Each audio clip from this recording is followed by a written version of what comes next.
جہانگیر ترین پاکستان کے وہ واحد سیاستدان ہیں جو سپریم کورٹ آف پاکستان کی جانب سے آرٹیکل 62 اور 63 کے تحت صادق اور امین ثابت نہ ہونے کے باعث نااہل قرار دیے جانے کے باوجود اس وقت ملکی سیاست میں اہم ترین حیثیت اختیار کر چکے ہیں۔ جہانگیر ترین ایک سیاستدان، ایک صنعت کار، ایک جاگیردار، ایک استاد، ایک بینکر، آخر ایک ہی شخص میں اتنی خصوصیات کیسے پائی جا سکتی ہیں؟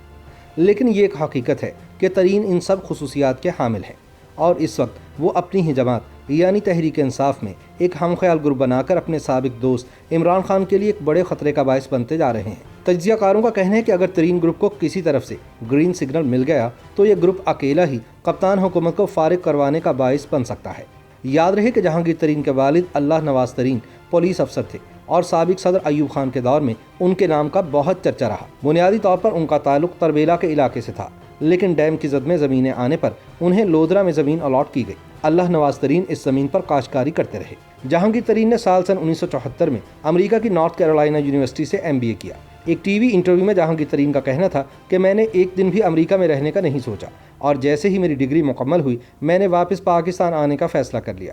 پاکستان آ کر جہانگیر ترین نے بطور استاد پنجاب یونیورسٹی میں پڑھانا شروع کیا، لیکن والد کی خواہش کے پیش نظر ایک بینک میں ملازمت اختیار کر لی۔ تاہم ایک ہی جگہ بیٹھ کر صبح سے شام تک کام کرنا جہانگیر ترین کو قبول نہ تھا، لہٰذا کچھ عرصے کے بعد انہوں نے یہ کام بھی چھوڑا اور لودھرا میں اپنے والد کے پاس جا کر کہا کہ وہ کاشتکاری کریں گے۔ کاشتکاری جہانگیر ترین کا پسندیدہ شوق رہا، اور پاکستان میں کارپوریٹ فارمنگ کا سب سے پہلے ٹرینڈ دینے والے بھی جہانگیر ترین ہی ہیں۔ انہوں نے لودھرا میں اپنی 400 ایکڑ زمین پر کاشتکاری شروع کی اور جدید انداز میں جدید مشینوں کے ذریعے کئی گنا زیادہ پیداوار حاصل کی۔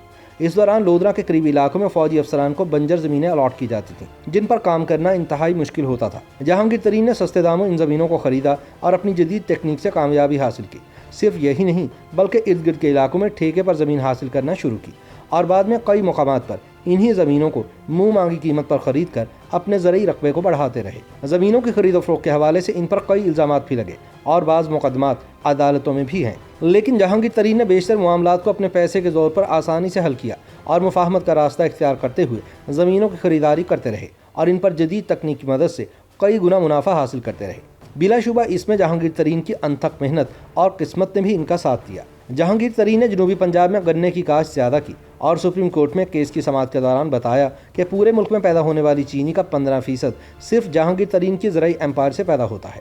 صرف یہی نہیں بلکہ جہانگیر ترین نے مائننگ سمیت حصص خریداری، بینکوں میں سرمایہ کاری اور مختلف شعبوں میں سرمایہ کاری سمیت ہر جگہ پر جدت اور سرمایہ کاری کا بہترین استعمال کرتے ہوئے کامیابیاں حاصل کی۔ ان کے بارے میں کہا جاتا ہے کہ یہ مٹی میں ہاتھ ڈالیں تو سونا بن جاتی ہے، اور جہانگیر ترین اسی انداز میں مسلسل کامیابیاں حاصل کرتے رہے۔ جہانگیر خان ترین کامیاب کاروباری اور کاشتکار تو تھے ہی، لیکن اب ایک اور شعبے میں وہ اپنی مہارت ثابت کرنا چاہتے تھے۔ وہ شعبہ سیاست کا تھا، جس میں آنے کے لیے ان کے کاروباری تعلقات ہی کام آئے، اور شہباز شریف نے انہیں اپنی حکومت میں سب سے پہلے زرعی ٹاسک فورس کا سربراہ لگا دیا۔ اگرچہ انہیں سیاست میں لانے والے شہباز شریف تھے، لیکن وہ عملی اور انتخابی سیاست سے دور رہے۔ تاہم سابق صدر پرویز مشرف کے دور میں انہوں نے باقاعدہ سیاست کا آغاز کیا اور مسلم لیگ کاف کے ٹکٹ پر لودھرا سے رکن قومی اسمبلی منتخب ہو گئے۔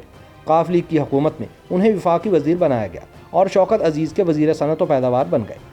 ان پر الزام لگانے والے کہتے ہیں کہ زراعت کے محکموں کی سربراہی میں ان کے اپنے زرعی فارمز اور وزیر صنعت و پیداوار کے طور پر ان کی اپنی صنعتوں نے خوب ترقی کی، لیکن جہانگیر ترین ان باتوں اور اعتراضات کا جواب دیے بغیر مسلسل آگے بڑھتے رہے۔ سال 2008 میں وہ ایک بار پھر قومی اسمبلی میں آئے، لیکن اس دور میں وہ خاموشی کے ساتھ بیٹھے رہے اور اپنے کاروبار کی نگرانی ہی کرتے رہے کہ سال 2011 میں انہوں نے پاکستان تحریک انصاف میں شامل ہونے کا اعلان کر دیا۔ یہ وہ وقت تھا کہ تحریک انصاف طاقت کے مراکز میں بھی اپنی اہمیت تسلیم کروا رہی تھی، اور ایسے میں جہانگیر ترین کا عمران خان کا ساتھ دینے کا اعلان ان حلقوں اور خود PTI کے لیے بہت خوش آئند رہا۔ ان کے بارے میں سال 2015 میں جسٹس ریٹائرڈ وجیہ الدین احمد نے الزام عائد کیا کہ جہانگیر ترین پیسے کی سیاست کے ذریعے آگے آئے ہیں، لیکن ان کی بات کو کسی نے بھی اہمیت نہ دی، جس پر انہوں نے خود ہی تحریک انصاف سے الگ ہونا بہتر سمجھا۔ ترین سیاست میں اپنا سفر تیزی سے طے کرتے رہے اور پارٹی کے سیکرٹری جنرل کے عہدے تک جا پہنچے۔ ایک وقت میں اکیلے جہانگیر ترین ہی عمران خان کے بعد سب سے اہم تھے، جنہیں پارٹی کا نمبر 2 کہا جاتا تھا۔ جہانگیر ترین کو سیاست تو آتی تھی، لیکن عدالتی راہداریوں اور بعض اپنوں کی مخالفت کے باعث جہانگیر خان ترین انتخابی سیاست کے لیے سپریم کورٹ آف پاکستان سے آرٹیکل 62 اور 63 کی زد میں آ کر نااہل ہو گئے۔ یہی وہ وقت تھا جب تحریک انصاف میں ان کا زوال شروع ہوا۔